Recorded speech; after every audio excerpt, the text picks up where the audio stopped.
Sébastien Chenu, bonsoir. Bonsoir. Vous êtes député RN du Nord, vous êtes vice-président de l'Assemblée nationale. Alors, on a beaucoup de sujets à aborder avec vous en cette semaine décisive, cruciale, très importante en tous les cas pour la réforme des retraites. Mais je voulais tout d'abord vous faire réagir à l'une des images du jour, le président français qui, en visite aux Pays-Bas, alors qu'il s'apprêtait à prononcer un discours important sur l'Europe, a été interrompu, a été interpellé sur la démocratie par des manifestants. Regardez. I think we lost something. Where is French democracy? Where did we lose it? Where did we lose it? I can answer this question if you give me some time. Nobody listens.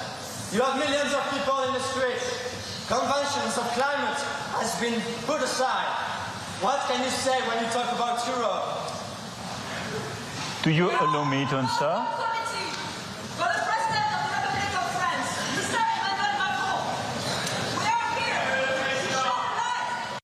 Voilà, et ces manifestants qui ont ensuite, bien sûr, été évacués par les services d'ordre du Pays-Bas. Et puis, on va écouter juste la réaction d'Emmanuel Macron qui s'est adressé à ces manifestants. There are places where you can have violence. This is exactly places where this type of expressions are forbidden. And this is why I do believe it's very important to have social debate. I don't know, and I can answer all the questions you have on what we are discussing in France, the law we are passing, and how this is a democracy.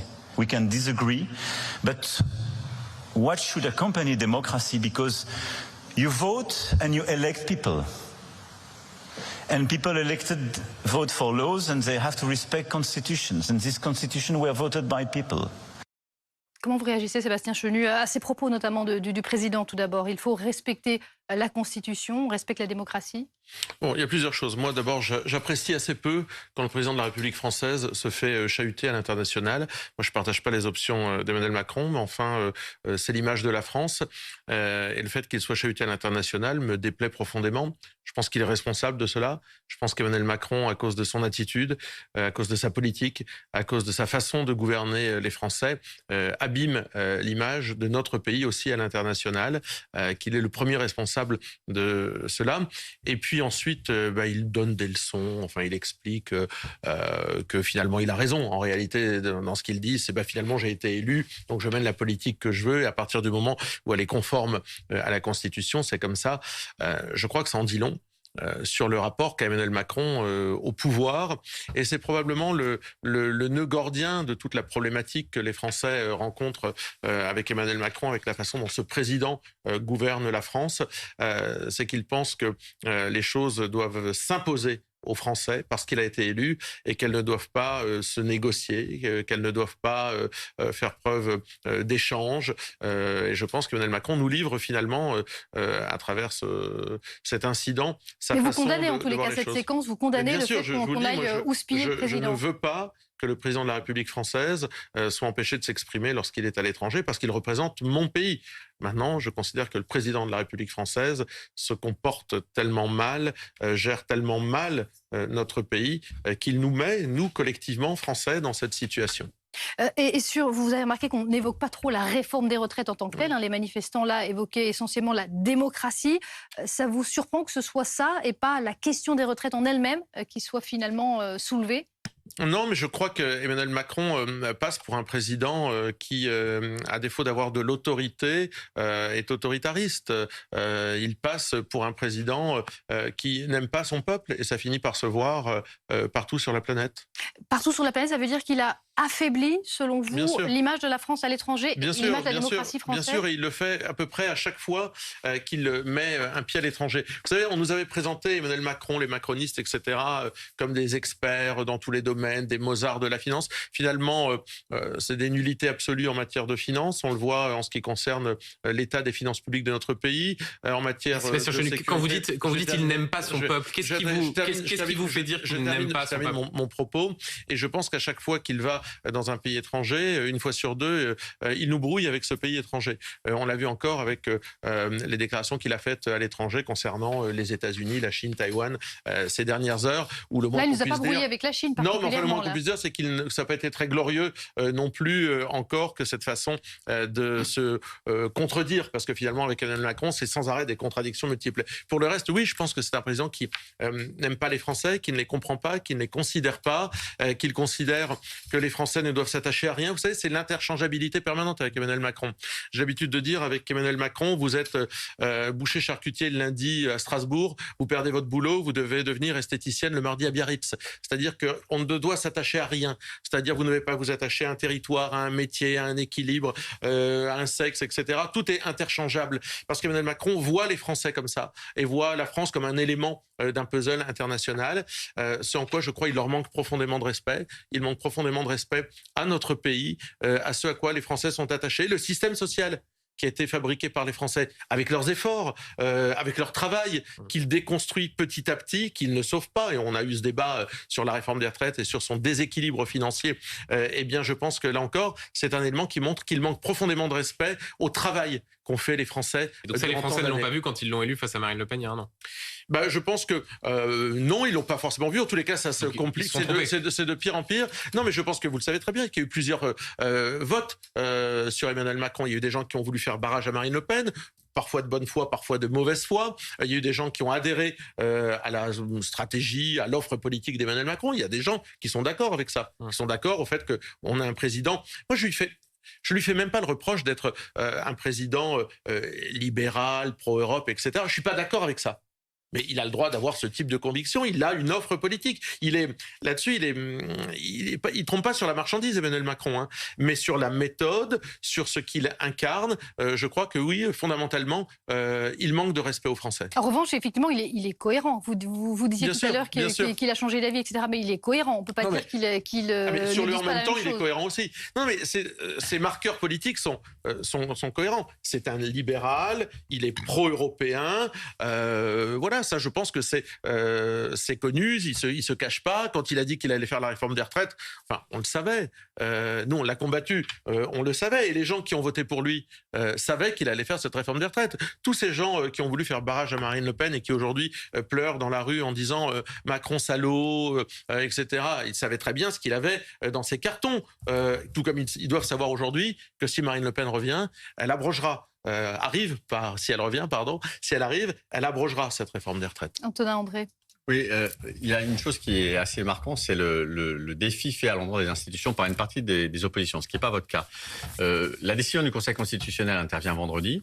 Est-ce que vous considérez, vous, si le projet de loi est validé, en tout cas dans sa majeure partie, que cette page est tournée et qu'il faudra parler d'autres sujets, revenir à l'Assemblée pour parler d'autres sujets, et que ce sujet des retraites, d'une certaine façon, se traitera peut-être à nouveau, mais à l'occasion d'une campagne présidentielle, mais qu'en l'occurrence, là, les institutions ayant parlé, le Conseil constitutionnel ayant tranché, on doit passer à autre chose. Alors, il y a plusieurs questions, j'allais dire, dans votre question. Il y a la question du respect des institutions.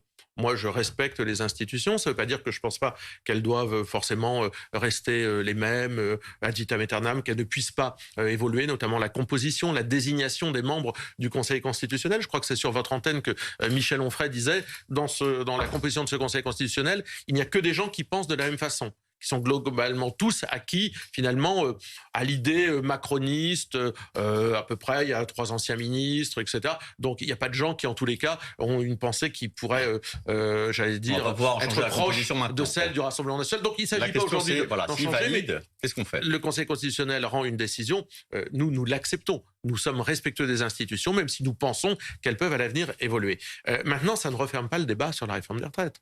Parce que ce débat sur la réforme des retraites, ça ne le referme pas pour plusieurs raisons. D'abord parce que nous, on souhaite le réouvrir.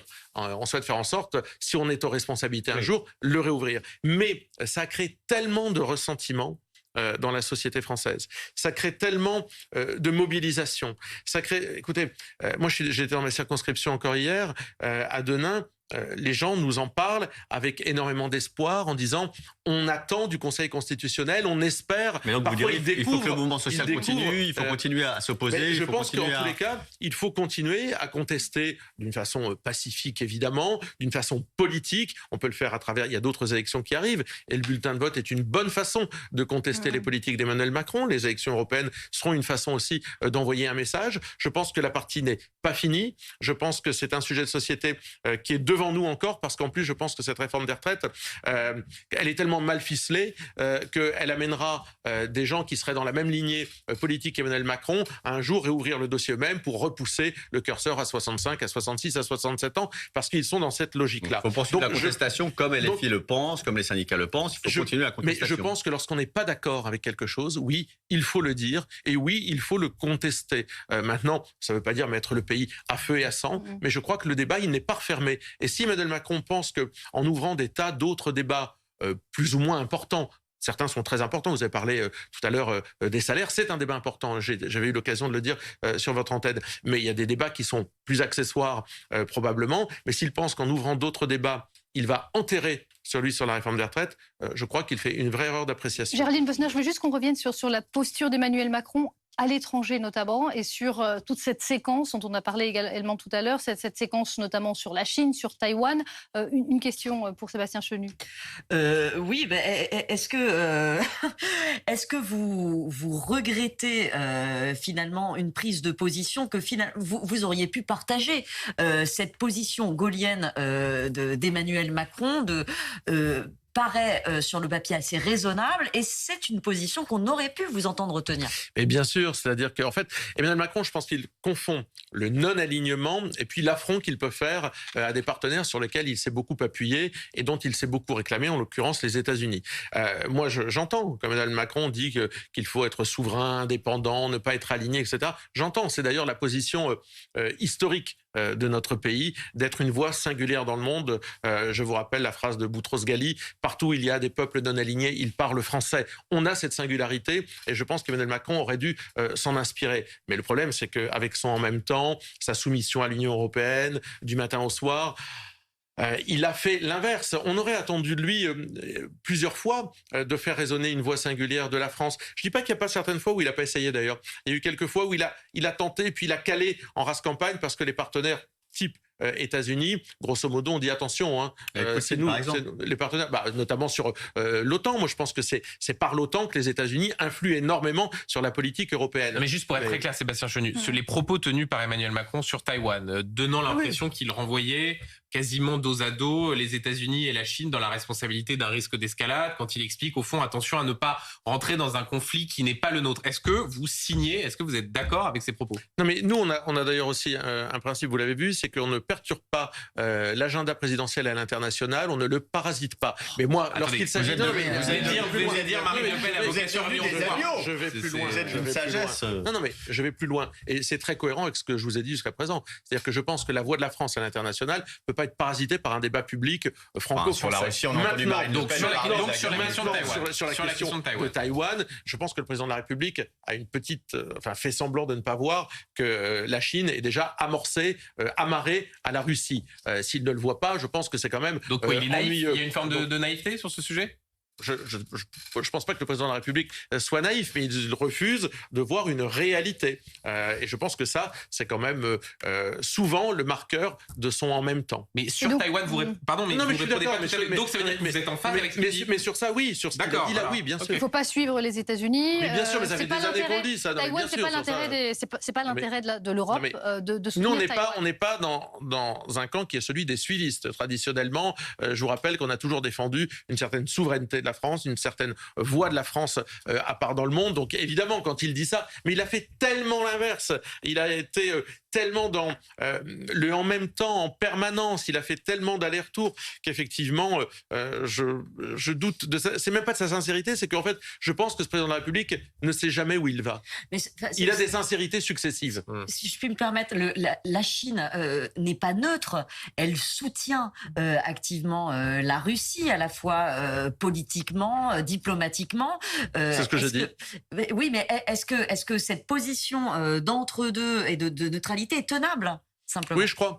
Parce que je pense qu'il faut qu'on entretienne des rapports, des dialogues, des partenariats avec des pays qui ne soient alignés ni sur les uns ni sur les autres, ou au contraire qui soient en capacité de parler aux uns et aux autres. Moi, je pense que c'est très important, par exemple aussi, de parler à des grandes démocraties comme l'Inde. L'Inde a un problème avec la Chine, mais en revanche parle à la Russie. Alors, je pense que tout ça est très important. Je pense qu'on ne règle pas les choses. Ça ne peut pas se régler, se solder par un tête-à-tête entre l'Ukraine et la Russie à la fin. Donc je pense que c'est important de parler à ces puissances qui sont des puissances d'équilibre, sans naïveté. Aujourd'hui, la Chine, et d'ailleurs tout pousse à pousser la Chine vers les bras de la Russie. On le voit, les accords internationaux, le fait que la Chine se soit déjà déplacée et déjà rencontré, enfin les dirigeants chinois aient rencontré récemment Vladimir Poutine. On voit bien qu'il y a quelque chose. Je ne suis pas sûr que ce soit toujours très positif. Christophe Hardy, un mot. Ensuite, on viendra à la politique interne et on viendra à la rencontre de Marine Le Pen et Elisabeth Borne. Un mot là-dessus. Un mot sur l'international. Si on n'est pas atlantiste, c'est-à-dire si on ne remet pas les clés de notre défense aux Américains, si on n'est pas européen, c'est-à-dire si on ne veut pas remettre les clés de notre défense à un rassemblement européen, on a donc une défense nationale. On n'en a plus les moyens. Là, on fait une loi de programmation militaire qui nous coûte les yeux de la tête. On a un deuxième porte-avions qui va arriver pour remplacer le premier, alors qu'il faudra en avoir deux en même temps. Dans le monde moderne, tel que les budgets de défense sont coûteux, on ne peut plus être seul.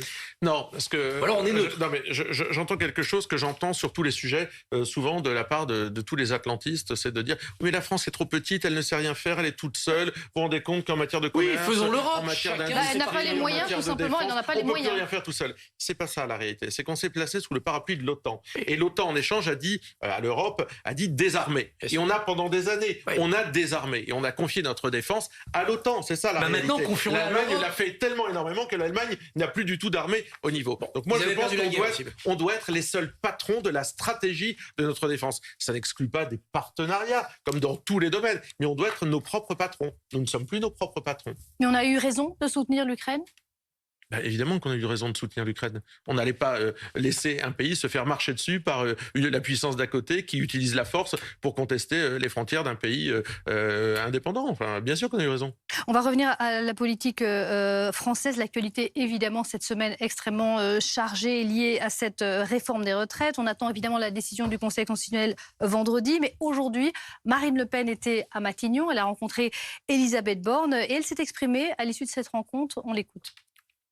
La réalité, c'est que même si cette motion de censure n'a pas été votée, il n'en demeure pas moins qu'elle exprimait une perte de confiance très importante de la part des représentants du peuple français à l'égard du gouvernement. Le président de la République aurait dû immédiatement tenir compte de cette perte de confiance pour remanier. Aujourd'hui, la Première ministre, incontestablement, n'a plus, je crois, le crédit auprès des Français, auprès des représentants que nous sommes, pour pouvoir mener sereinement un gouvernement. Elle doit démissionner, Elisabeth Borne ?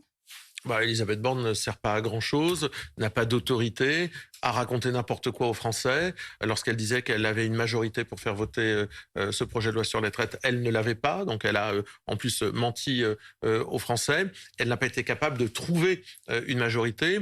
Elle n'a plus vraiment d'autorité sur son gouvernement. On voit, chacun fait à peu près ce qu'il veut. Gérald Darmanin mène sa vie, Marlène Schiappa fait des photos. Chacun fait sa vie dans ce gouvernement. Le problème, c'est que ça concerne pas vraiment, ça n'améliore pas vraiment la vie des Français. Donc oui, je crois que Mme Borne... Mais un changement de gouvernement, ça améliorerait la vie des Français ? Mme Borne, c'est elle-même qu'elle est pas, elle est là dans un contrat dont les jours sont comptés. Maintenant, il ne s'agit pas de remplacer Elisabeth Borne par le jumeau d'Elisabeth Borne, par un autre macroniste, sans rien changer. Alors, qu'est-ce qui serait mieux alors ? Je pense que si Mme Borne partait, je pense qu'aujourd'hui, elle n'a plus l'autorité nécessaire pour mener les affaires du pays, eh bien, il faudrait qu'elle parte, par exemple, avec sa réforme des retraites sous le bras. Parce que tout ça, on va voir ce que va dire le Conseil constitutionnel, mais c'est la problématique qui l'entraîne au fond du trou, finalement, Elisabeth Borne. Pour le reste, moi, je ne vois pas comment le président de la République peut ouvrir une autre séquence, puisqu'en fait, c'est ça. On voit bien qu'il essaie, à travers des enjambements divers et variés, que ce soit le droit de mourir dans la dignité, ce débat sur la fin de vie difficile, que ce soit soit celui sur les salaires, ce ne sont pas des débats mineurs, ce sont des débats importants, mais on voit bien qu'il essaye de trouver des échappatoires. Je crois qu'il se trompe, encore une fois, tant qu'on ne purge pas ce dossier de la réforme des retraites, dont, je le rappelle, une majorité de Français ne veulent pas et qui n'a pas trouvé de majorité à l'Assemblée nationale, puisqu'il n'y a pas eu de vote sur la réforme des retraites à l'Assemblée nationale. Antonin. Donc il n'y a pas de légitimité à cette loi. Juste pour vous faire agir, on en parlait tout à l'heure, justement, vous dites qu'il faut changer cette réforme des retraites, c'est pas celle qui convient.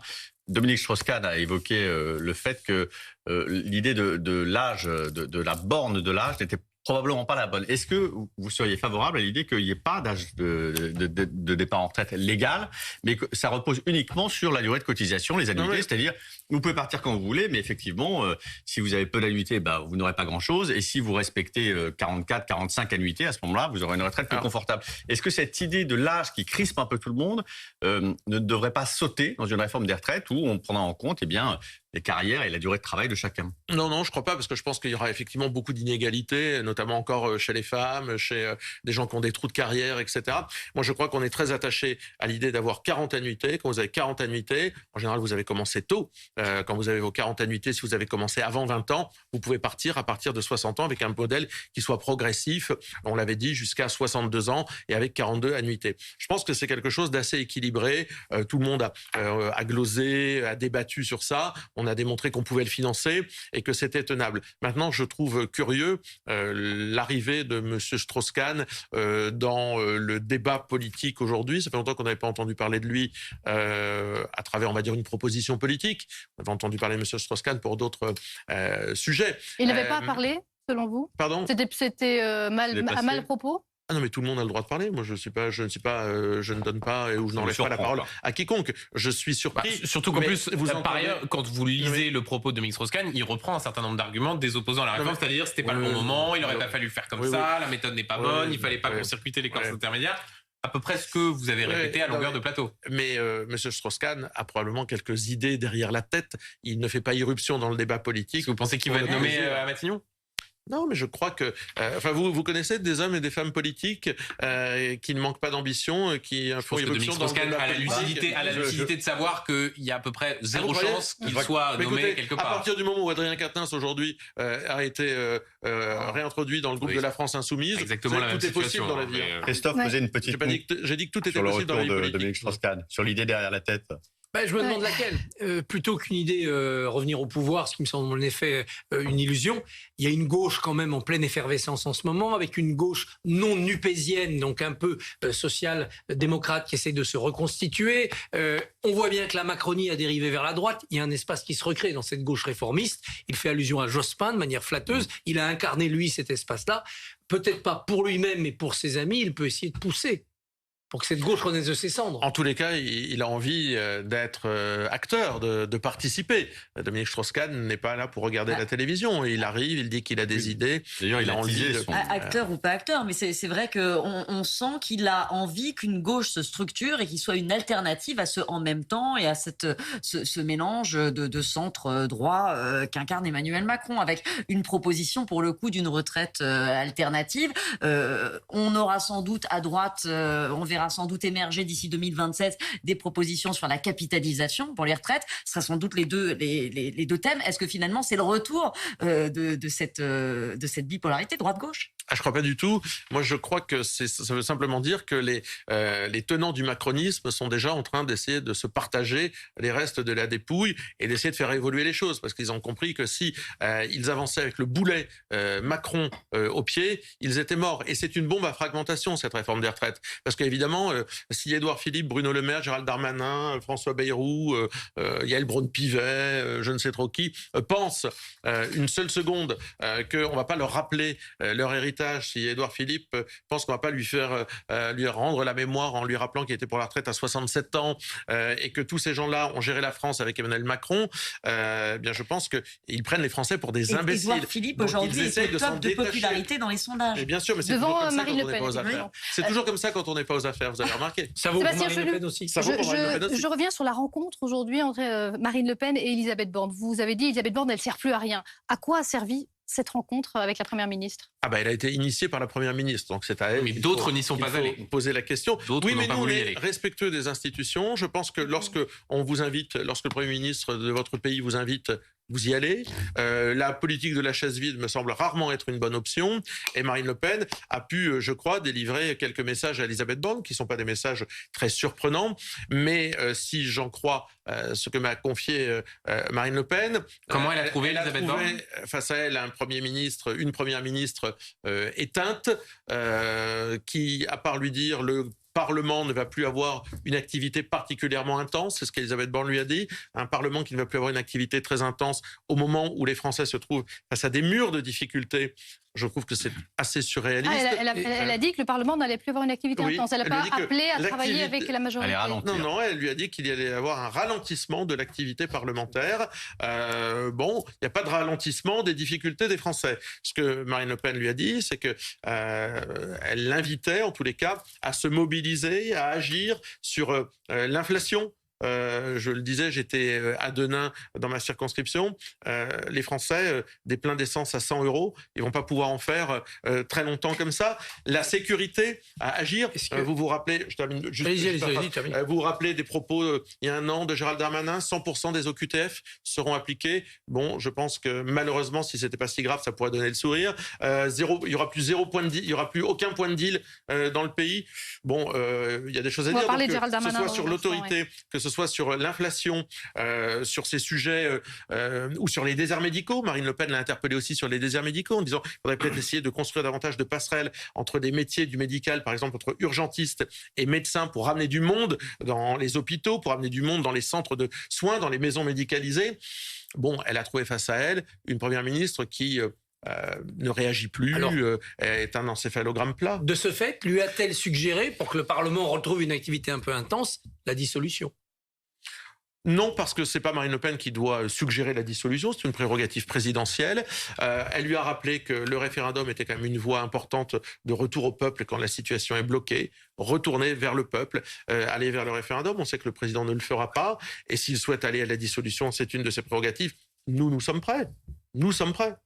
Il n'y a pas de souci, s'il faut retourner devant les Français, on ira devant les Français avec notre projet, avec nos candidats. Marine Le Pen sera première ministre, si jamais vous êtes... Non, elle a déjà exprimé son souhait. Alors vous, peut-être mais c'est pas à moi de choisir, encore une fois. Il y a des prérogatives présidentielles. Je viens d'en rappeler une, qui était celle de la dissolution. Il y en a une autre qui est le choix du Premier ministre, vous voyez. Mais vous l'accepteriez si on vous le proposait ?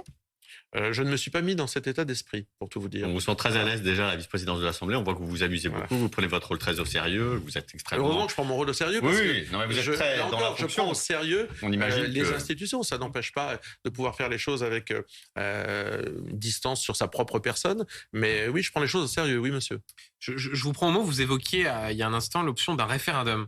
Pourtant, il y a quelque chose d'assez singulier au Rassemblement national, c'est que c'est à peu près le seul parti d'opposition à la réforme des retraites à dire le référendum d'initiative partagée qui sera annoncé recevable ou non par le Conseil constitutionnel vendredi. C'est-à-dire, pour ceux qui nous regardent, rappelons, c'est la possibilité, s'il est validé, que après 4,9 millions de signatures et si pendant 6 mois il n'est pas inscrit à l'ordre du jour de l'Assemblée et du Sénat, qu'un texte de loi soit soumis à référendum. Eh bien, vous, sur le RIP, vous dites... Ça sert à rien. C'est Vous dites c'est de l'enfumage. J'ai posé la question en l'occurrence sur ce plateau à Jordan Bardella, enfin sur le plateau juste à côté, qui dit de mémoire, c'est de l'enfumage ou en substance, ce n'est pas une solution. Vous dites on est pour un référendum, mais par contre quand il y a une possibilité institutionnelle qui liée à un référendum, même si c'est dans 1 an et demi, là vous dites on écarte ça. Pas du tout, et vous savez que vous ne dites pas la vérité, Benjamin Duhamel. Non, vous savez, puisque nous avons, et vous l'avez vous-même commenté, proposé une motion référendaire à l'Assemblée nationale. Je parle du référendum d'initiative partagée. Je viens sur votre sujet, sur ce référendum d'initiative partagée. Donc on a proposé une motion référendaire qu'on a apportée sur un plateau à l'ensemble de la représentation parlementaire. Qui a été rejetée. Là, je parle de ce qui pourrait advenir. Mais vous dites, je vous dis je mens. Je mens pas, je parle de quelque chose qui peut advenir. J'ai dit que vous ne disiez pas la vérité. Ah oui, mais comme vous êtes un garçon subtil, je suis persuadé que vous comprenez.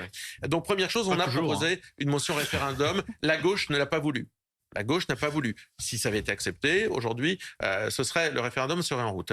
Il y a ce référendum d'initiative partagée. Vous venez de faire la démonstration qu'il s'agissait d'une initiative extrêmement complexe à mettre en œuvre, extrêmement longue. Faut-il entretenir vis-à-vis des Français de faux espoirs, c'est-à-dire l'idée de faire croire aux Français qu'on va aller vers un référendum qui peut-être n'arrivera jamais. Parce qu'il y a tellement d'écueils, le dernier étant la nécessité d'avoir l'accord présidentielle pour inscrire finalement ce référendum.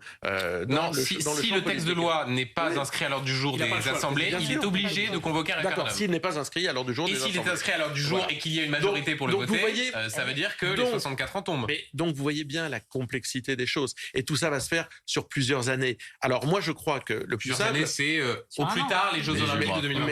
Donc moi je crois que... puis on connaît...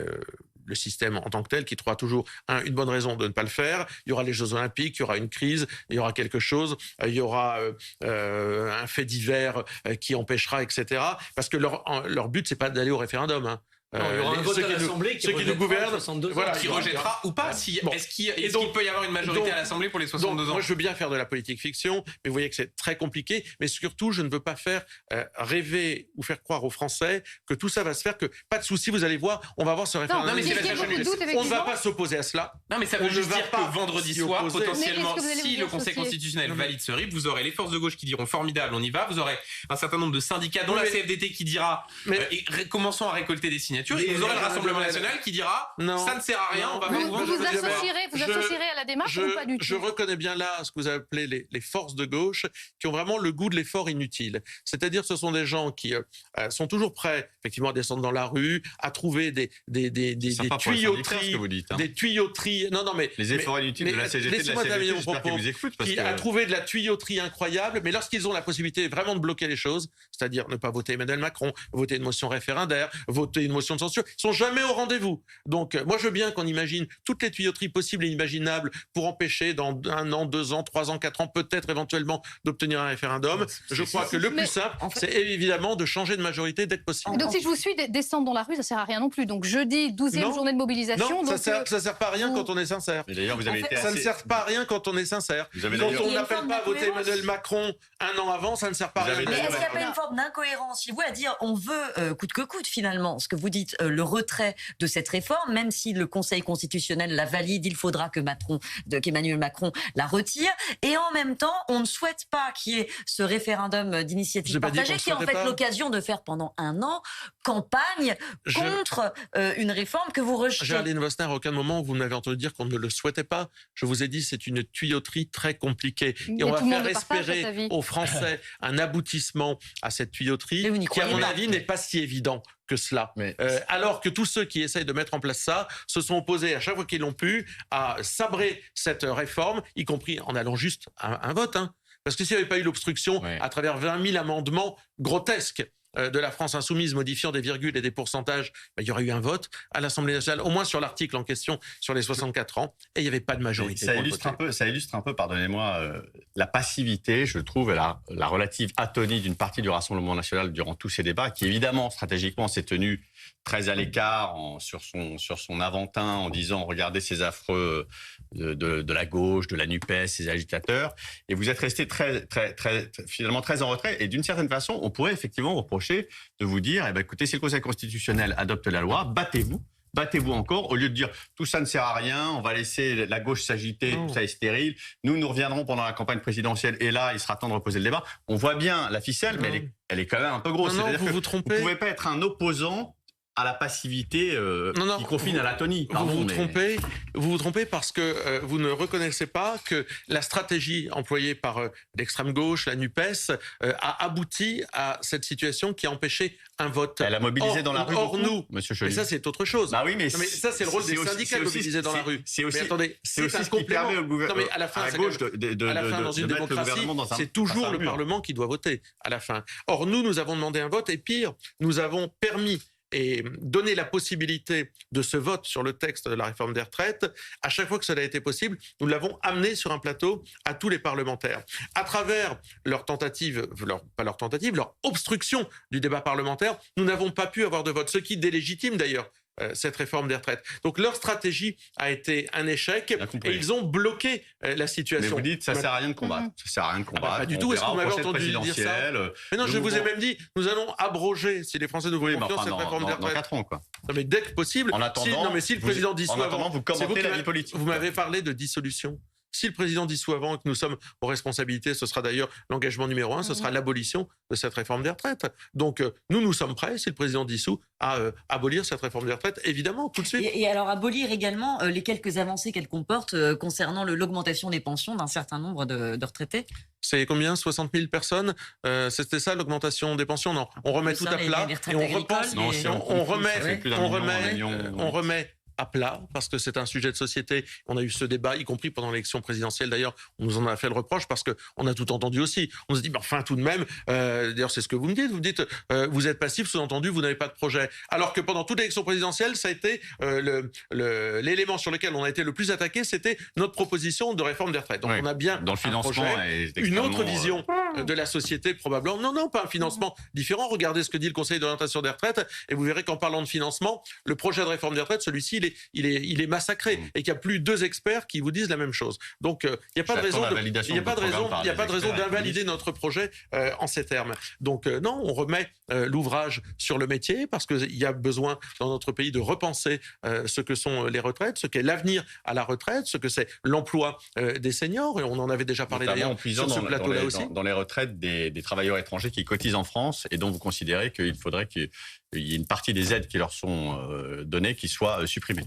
Mais nous considérons que lorsqu'on contribue à l'économie, on doit pouvoir en retirer quelque chose. Donc quelqu'un qui, pendant un certain nombre d'années, a contribué, doit pouvoir bénéficier d'une retraite. Tous les impôts contributifs doivent pouvoir permettre d'avoir une retraite. Maintenant, sur une autre chose, sur les allocations, les aides sociales en tant que telles, ou sur l'accès d'ailleurs, la priorité d'accès aux logements sociaux, nous considérons qu'effectivement, ça doit être réservé aux citoyens français. Même si ce sont des travailleurs étrangers qui cotisent en France, qui travaillent en France. Là, vous parlez de la réforme des retraites. Moi, j'ai parlé de la réforme des retraites. Quand on cotise, on a le droit effectivement de bénéficier. Quand on arrive, eh bien, je pense qu'effectivement, on arrive dans un pays qui n'est pas le sien. Eh bien, la priorité est donnée aux citoyens français sur les aides sociales. Je voudrais qu'on parle de cette journée de mobilisation, 12e journée de mobilisation jeudi à l'appel de l'intersyndicale, à la veille donc de cette journée décisive de vendredi où le Conseil constitutionnel doit rendre sa décision.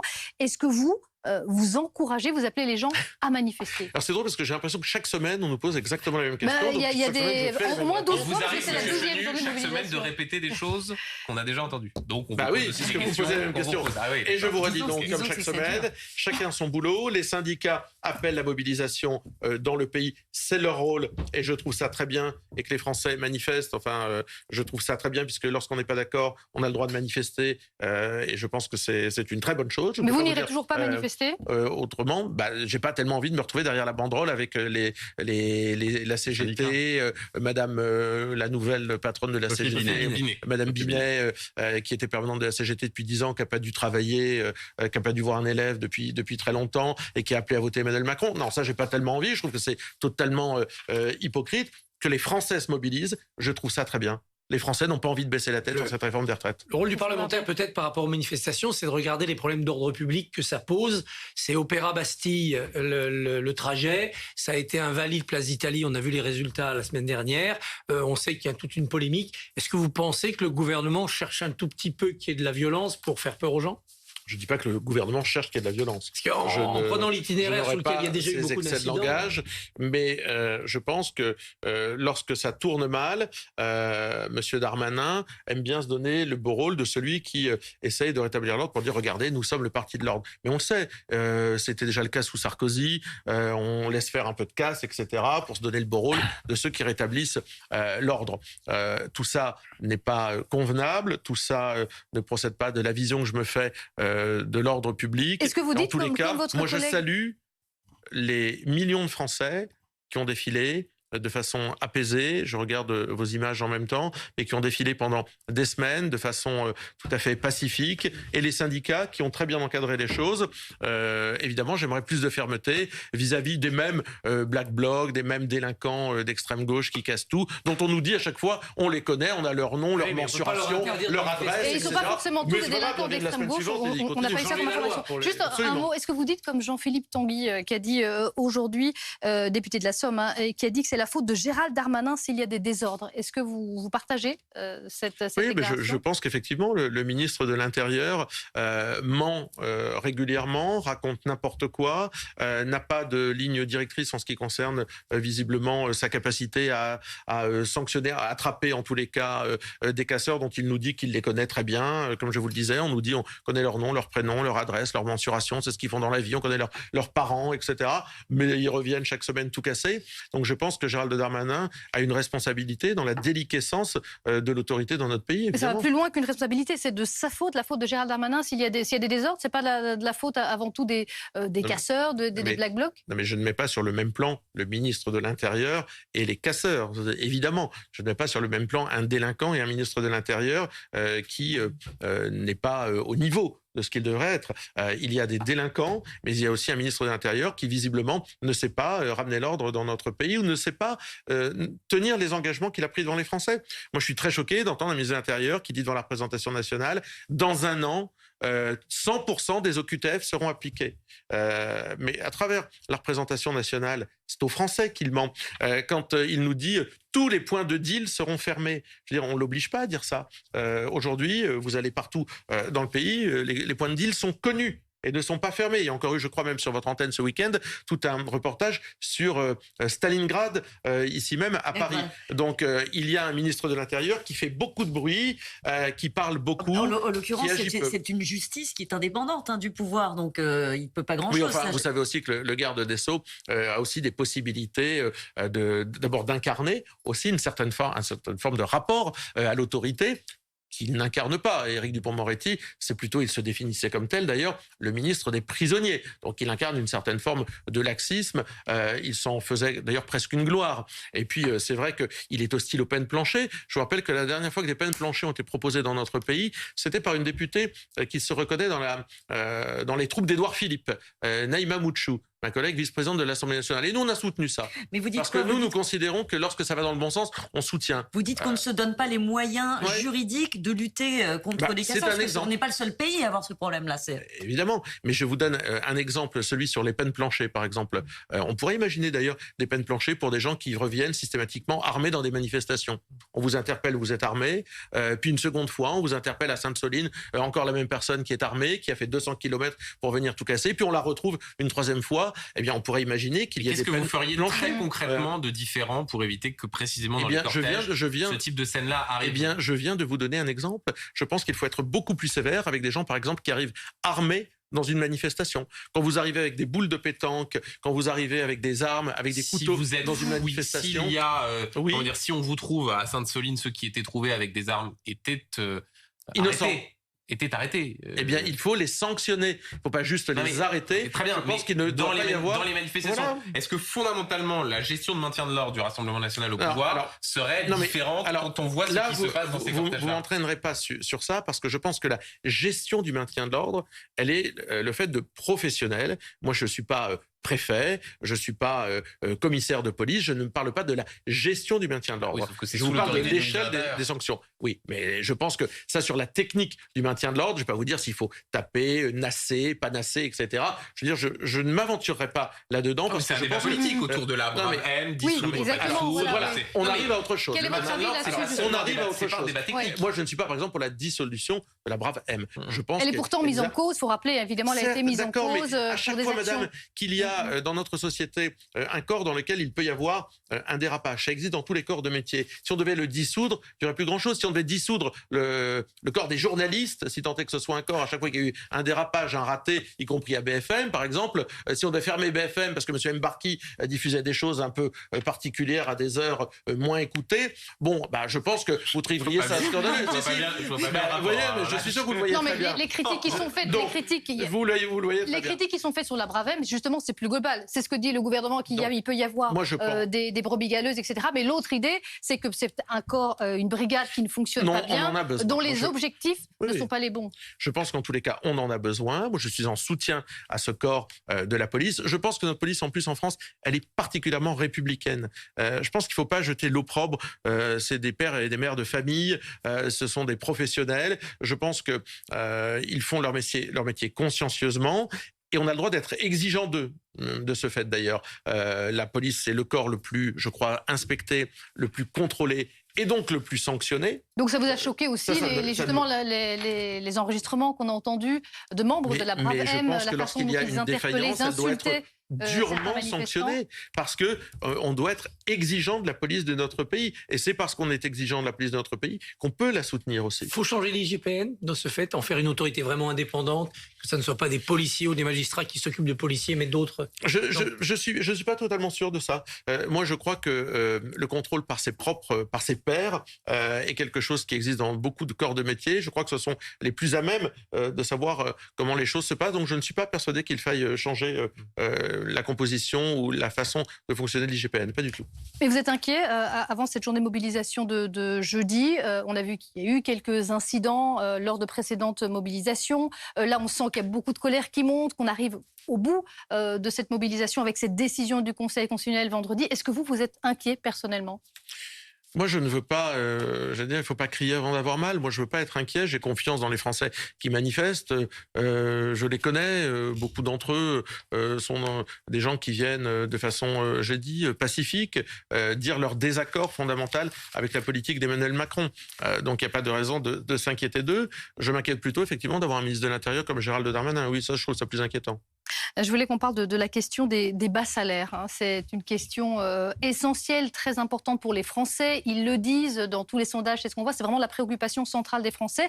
Après cette réforme des retraites, il semble que le gouvernement ait envie de l'enjamber en quelque sorte en ramenant ce débat sur le devant de la scène. Le ministre de la fonction publique l'a évoqué aujourd'hui, cette possibilité de revaloriser les bas salaires, notamment dans la fonction publique. On a entendu Fabien Roussel qui s'est exprimé là-dessus. Et puis, il y a des gens qui manifestent depuis longtemps. Regardez, vous allez voir quelques images. Depuis le 20 mars, il y a des salariés de l'entreprise Verbaudet qui sont en grève dans le nord de la France. Ils demandent une revalorisation de leur salaire. Est-ce que c'est une question centrale ? C'est ce que Marine Le Pen a dit aujourd'hui. Elle a parlé de l'inflation également. Qu'est-ce que vous feriez pour résoudre cette crise concrètement liée au salaire ? J'avais eu l'occasion de venir chez vous il y a quelque temps en disant que la problématique des salaires dans notre pays était devant nous. La France n'est pas un pays dans lequel on est particulièrement bien payé, dans lequel les travailleurs sont particulièrement bien payés. Il y a beaucoup de gens qui gagnent moins de 2 000 euros dans notre pays, beaucoup. Et le salaire médian de mémoire est autour de 1 500 euros. Donc on est vraiment dans un pays dans lequel le salariat n'est pas toujours bien traité. Cette question, elle est devant nous. D'abord, il y a la fonction publique, puis il y a le privé. Je pense qu'effectivement, la réindexation des salaires de la fonction publique, au moins sur l'inflation, me semble nécessaire. C'est un geste nécessaire. On a beaucoup salué les agents de la fonction publique, qu'elles soient hospitalières ou qu'elles soient dans les collectivités locales ou qu'elles soient dans l'État pour les efforts qu'ils font.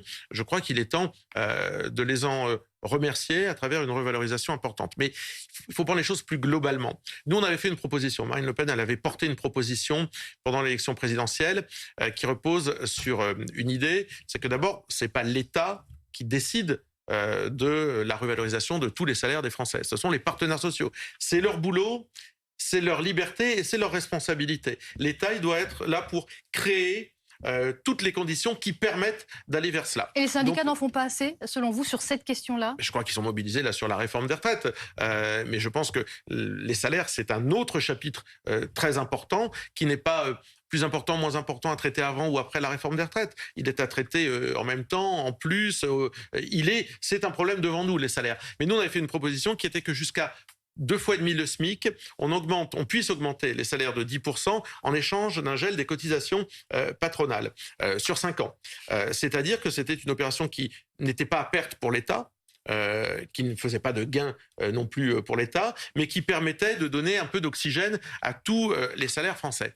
Alors, jusqu'à 2,5 fois le SMIC, donc pas à tous les salaires français, pardon, jusqu'à 2,5 fois le SMIC. Pourquoi ? Parce que si on n'augmente que le SMIC, les PME, les TPE n'arriveront pas à augmenter le SMIC. On le voit bien, ils nous le disent, les chefs d'entreprise. Pour moi, augmenter le SMIC de X%, je n'ai pas les reins assez solides. Et puis, pourquoi ne s'intéresser qu'aux travailleurs qui touchent le SMIC? Il y a beaucoup de travailleurs qui travaillent durement et qui ont des petites payes qui sont très peu supérieures au SMIC. Donc, on pense qu'il faut aller au-delà, jusqu'à 2,5 fois le SMIC. Donc, c'est une proposition qu'on met sur la table. On l'a proposée à l'Assemblée nationale.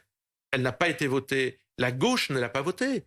C'est toujours pareil. Des gens qui viennent nous donner des leçons toute l'année en disant oui, il faut augmenter les salaires. On fait une proposition. Elle est amendable. On peut la modifier. On ouvre une porte. La gauche dit les cotisations, c'est du salaire différé, du salaire brut, et donc il ne faut pas s'y prendre. Non, mais je répercute les arguments qui sont d'accord, utilisés. c'est leur argumentation. Mais je vais vous dire, on met ça sur la table. On ouvre une porte sur la question des salaires avec cette proposition-là. Moi, je vais vous dire, ça peut être, on peut la faire évoluer, on peut en parler. Encore une fois, je dis, c'est aux partenaires sociaux. L'État est là, et à travers aussi la représentation nationale, pour proposer, ouvrir le débat, créer les conditions. Moi, je ne suis pas fermé à ce que cette proposition elle puisse évoluer. Il n'y a pas de problème. Donc, vous voulez travailler avec le gouvernement là-dessus, notamment main dans la main avec le gouvernement. Ce sont des sujets sur lesquels vous voulez travailler. Rien vu du gouvernement. Ils n'ont pas voté notre proposition. Ils ne l'ont pas voté. Mais moi, demain, il y aurait des propositions pour augmenter les salaires des Français. J'en serais ravi. Et on contribuerait à faire en sorte de redonner aux Français l'argent qu'on leur pique de tous les côtés. À propos d'argent des Français, on ne peut pas retirer à Marine Le Pen le fait de s'être depuis longtemps préoccupée du pouvoir d'achat.